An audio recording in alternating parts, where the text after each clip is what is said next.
There's a voice inside your head that you've never questioned, a voice that's been there so long you think it's yours. It comments on everything you do. It judges every word you speak. It criticizes every decision you make. And here's the part that will destroy you if you don't pay attention. That voice is not you. It's a parasite, a mental invader that's been feeding on your energy, your confidence, your potential since the day you learned to think. And the worst part, you've been defending it, protecting it, giving it permission to rule your inner kingdom like it owns the throne. But let me tell you something that will change everything. The moment you realize this voice is not your ally, the moment you see it for what it truly is, a programmed saboteur, that's the moment you begin to take back your power. Because the inner critic isn't trying to protect you, it's trying to control you. And until you silence it, you will never be free. Most people live their entire lives as prisoners of this voice. They don't even know they're trapped. They think the anxiety, the self-doubt, the constant second-guessing, that's just who they are. But it's not. It's who they were conditioned to become. From childhood, you were taught to internalize judgment. Every time a parent corrected you, every time a teacher pointed out your mistakes, every time society told you what was acceptable and what wasn't, a piece of that external criticism got lodged inside your mind, and over time, those pieces fused together into a voice that sounds like you, but speaks the language of everyone who ever doubted you, dismissed you, or wanted you small. And here's the trap. This voice pretends to be helpful. It says things like, "I'm just trying to keep you safe," or "I'm being realistic," or "I'm protecting you from failure." But what it's really doing is keeping you in a cage made of fear, insecurity, and imagined limitations. And the sickest part, you've become the guard of your own prison. You defend the voice, you listen to it, you let it veto your dreams before you even try. Machiavelli understood something that most people never will. The greatest enemy is not external. It's the voice inside that makes you doubt your own strength.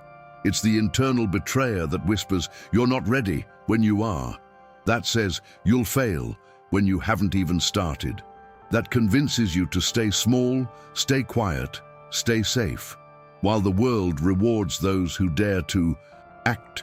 If you want to become untouchable, if you want to build a life that no one can shake, you must first wage war on the voice that's been holding you hostage.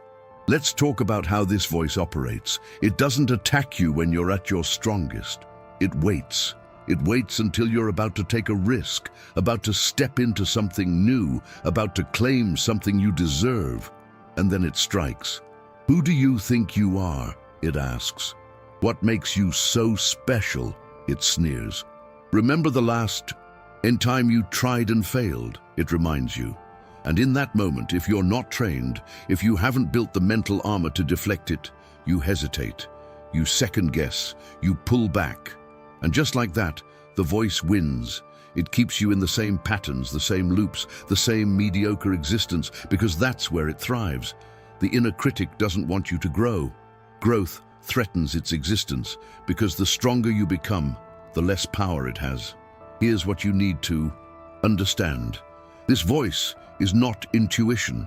Intuition is calm, clear, and quiet. It doesn't shame you, it doesn't berate you, it doesn't fill you with dread. The inner critic, on the other hand, is loud, harsh, and relentless. It speaks in absolutes. You always mess things up. You never finish anything. You'll never be good enough. These are not truths. These are weapons. Psychological weapons designed to keep you paralyzed. And most people, they don't fight back. They accept the narrative. They think, well, maybe it's right, maybe I'm not cut out for this. But the moment you accept that lie, you hand over the keys to your mind. You give the critic permission to rule, and it will rule with an iron fist, making sure you never rise, never challenge, never become the threat you were meant to be. So how do you reclaim your throne? How do you silence the voice that's been running your life from the shadows? First, you expose it. you drag it into the light. Most people never do this because they're afraid of what they'll find. But you're not most people. You're here because you want the truth, no matter how uncomfortable. So let's begin. Start by listening, not to obey, but to observe. When the voice speaks, don't react. Don't argue with it. Don't try to convince it otherwise. Just listen. Write down what it says, word for word, and then ask yourself, whose voice is this really? Is it your father's, your mother's, a teacher's, a bully's, a failure from your past? Because I guarantee you, if you trace it back far enough, you'll find that the inner critic is just an echo of someone else's fear, someone else's limitation, someone else's need to keep you small so they could feel big. Once you see that, once you recognize that this voice is not original, not divine, not even yours, something shifts. The power dynamic changes. Because now you're not fighting yourself, you're fighting a program, a recording that's been playing on repeat for years. And here's the key. You can't delete a program by arguing with it. You delete it by refusing to listen, by choosing a different station, by consciously, deliberately, every single day, replacing that voice with one that serves you. This is where most people fail. They think that silencing the inner critic is about positive affirmations or repeating, "I am enough," in the mirror. But that's surface-level nonsense. The inner critic is too smart for that. It will laugh at your affirmations and remind you of every time you weren't enough. No, the way you silence it is through action, through proof, through building a track record of doing the thing it said you couldn't do. Because every time you act despite the voice, every time you move forward even though it's screaming at you to stop, you weaken it. You prove that it's a liar. And over time, as you stack win after win, no matter how small, the voice loses its grip. It becomes background noise, and eventually it fades. But here's what you need to prepare for. The voice will not go quietly. When you start to ignore it, when you start to act in defiance of its commands, it will escalate. It will get louder, more vicious, more personal. It will dig up your deepest insecurities and throw them in your face. It will remind you of every mistake, every failure, every moment you felt like a fraud. This is the test. This is the point where most people break and go back to listening, back to obeying, back to the cage. But not you, because you understand something they don't. You understand that this escalation is not strength, it's desperation. The voice is fighting for its survival, and the only way it survives is if you give up. So when it gets louder, you get quieter. When it gets more aggressive, you get calmer. You don't engage, you don't defend. You simply observe, acknowledge, and move forward anyway. "I hear you," you say to the voice, "but I'm doing this regardless." And then you do it. That's power, that's sovereignty. That's taking back your throne. Now let's talk about the lies the inner critic tells, because it doesn't just attack you randomly. It has a strategy, it has patterns, and once you learn to recognize these patterns, you can dismantle them before they take root. The first lie is the lie of permanence. "You'll always be like this," it says. "You'll never change." This is a trap, because nothing in life is permanent. You are not the same person you were 5 years ago, and you won't be the same person 5 years from now. But the voice wants you to believe that your current limitations are set in stone. Why? Because if you believe that, you stop trying. And if you stop trying, it wins. The second lie is the lie of identity. "This is who you are," it whispers. "You're just not the type of person who succeeds." But identity is not fixed. Identity is chosen. Every day, you get to decide who you are through your actions. The voice wants you to cling to an outdated version of yourself, a version that's comfortable, predictable, safe. But that version is a prison. The real you, the version that's waiting to emerge, is the one you become when you stop listening to the critic and start listening to your potential. The third lie is the lie of catastrophe. If you try and fail, it will destroy you, it says. Everyone will see, everyone will know you're a fraud. But here's the truth. No one is watching as closely as you think. And even if they are, their opinion is irrelevant. The only opinion that matters is yours. And if you let the fear of failure stop you from trying, you guarantee the one outcome the voice claims to protect you from: a life of regret. Because regret is worse than failure. Failure teaches. Regret just haunts. So how do you build a new voice, a voice that empowers instead of sabotages? You start by curating what goes into your mind. Because the inner critic didn't appear out of nowhere. It was built from years of input, negative comments, toxic environments, self-destructive habits. If you want to replace it, you need to replace the input. Surround yourself with voices that challenge you to grow, not shrink. Read books by people who overcame the impossible. Listen to those who've walked through fire and emerged stronger. Feed your mind with stories of resilience, discipline, and victory. Because your mind is a garden. What you plant is what will grow. And if you've been planting weeds, it's time to burn the field and start over. But input alone isn't enough. You need output. You need to speak differently to yourself, not in platitudes, but in truth.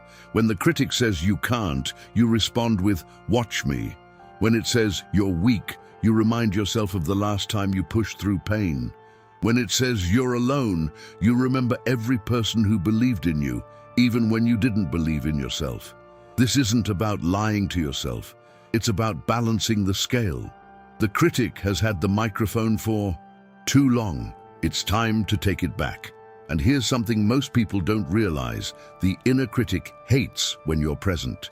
It thrives in the past and the future. It replays your failures and predicts your doom. But it has no power in the now. So, one of the most effective ways to silence it is to ground yourself in the present moment.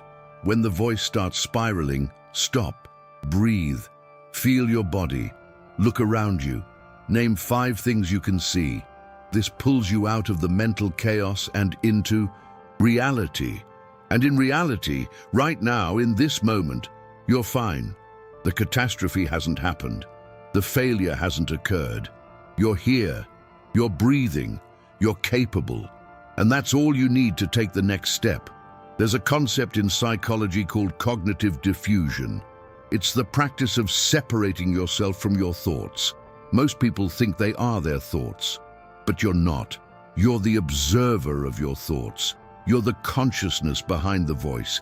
And when you realize that, everything changes, because now, when the inner critic speaks, you don't have to believe it. You can simply notice it, like you'd notice a car passing by. "Oh, there's that thought again," you say. "Interesting." And then you let it pass. You don't grab onto it. You don't wrestle with it. You just let it move through you like wind through an open window. This takes practice. It takes daily, relentless practice. But over time, the thoughts lose their power. They become just noise. And you become the calm in the center of the storm, untouched, unmoved, sovereign. Now let's address the hardest truth of all. Some people in your life will not want you to silence your inner critic. They benefit from your self-doubt. They thrive on your hesitation. Because as long as you're small, they feel big. As long as you're unsure, they feel certain. And when you start to change, when you start to rise, they'll do everything they can to pull you back down. They'll disguise it as concern. "Are you sure you're ready for that?" they'll ask. "Don't you think you're moving too fast?" But what they're really saying is, "Stay where I can reach you. Stay where I can control you." You have to be prepared for this. You have to be willing to lose people who can't handle your growth, because the alternative is staying stuck to make them comfortable. And that's not an option. Not anymore. The voice inside your head and the voices around you are often in cahoots. They work together to keep you trapped. And breaking free means walking away from both. This is where Machiavelli would tell you, be ruthless with your environment. Protect your mind like it's a fortress, because it is. Everything you become, everything you build, starts in your mind. If you allow toxic people, negative media, and destructive habits to infiltrate it, you're done before you start. Guard your mental space. Be selective about who gets access, and anyone who feeds the inner critic instead of your potential, cut them off. Not with drama, not with explanations, just distance, silence, disappearance. And here's the paradox. The moment you stop needing validation from others, the moment you stop caring what they think, is the moment you become magnetic. People are drawn to those who are self-contained, self-assured, unmoved by opinion. Because it's rare, because it's powerful, because it signals that you've conquered the one thing most people never will, your own mind. Let me tell you, what happens when you truly silence the inner critic, when you strip it of its power and take back your throne. You stop hesitating, you stop overthinking, you stop waiting for permission. You see an opportunity and you move. You feel a pull towards something and you follow it. Not recklessly, but confidently, because you're no longer paralyzed by the fear of what might go wrong. You're energized by the possibility of what might go right. You become faster, sharper, more decisive, because you're not wasting mental energy arguing with yourself. You're not trapped in loops of doubt and indecision. Your mind becomes clear, and in that clarity, you see paths that others miss. You make connections that others don't. You act while others are still deliberating. And that's how you win. Not because you're smarter or more talented, but because you're free. Free from the invisible chains that hold most people back. You'll also notice something else. People will start treating you differently. They'll sense the shift. They won't be able to name it, but they'll feel it. You'll walk into a room and the energy will change. Not because you're trying to dominate, but because you're no longer seeking approval. You're no longer broadcasting neediness or insecurity. You're simply present, grounded, sure of yourself. And that quiet certainty is the most intimidating thing a person can possess. But here's the warning. Once you silence the inner critic, once you reclaim your mental throne, you can never go back. You can't unsee what you've seen. You can't unhear the lies for what they are. And there will be moments, dark moments, where the old voice tries to creep back in, where it whispers, "See, you failed, I told you." And in those moments, you have to be ready. You have to remember that this is part of the process, that setbacks don't validate the critic. They're just data, just feedback, just part of the journey. And you respond not with emotion, but with calm. Analysis, what can I learn from this? What can I adjust? What's the next move? You don't spiral, you don't collapse, you adapt. Because that's what sovereignty looks like. It's not perfection, it's resilience. It's the refusal to let a single moment define you. So here's your mission if you choose to accept it. For the next 30 days, you're going to wage war on the inner critic. Every time it speaks, you're going to write down what it says. You're going to expose it, and then you're going to act in defiance of it. If it says you can't, you will. If it says you shouldn't, you must. If it says you're not ready, you'll prove it wrong by starting anyway. And at the end of those 30 days, you're going to look back and see something extraordinary. Proof. Proof that the voice was lying. Proof that you're stronger than it ever gave you credit for. Proof that the only thing standing between you and the life you want was a ghost, a phantom, a voice that had no power except the power you gave it. And once you see that, once you really see it, the voice loses its hold forever. You become the architect of your own thoughts, the master of your own mind, the king of your own mental throne. And no one can ever take that from you again. This is the final truth.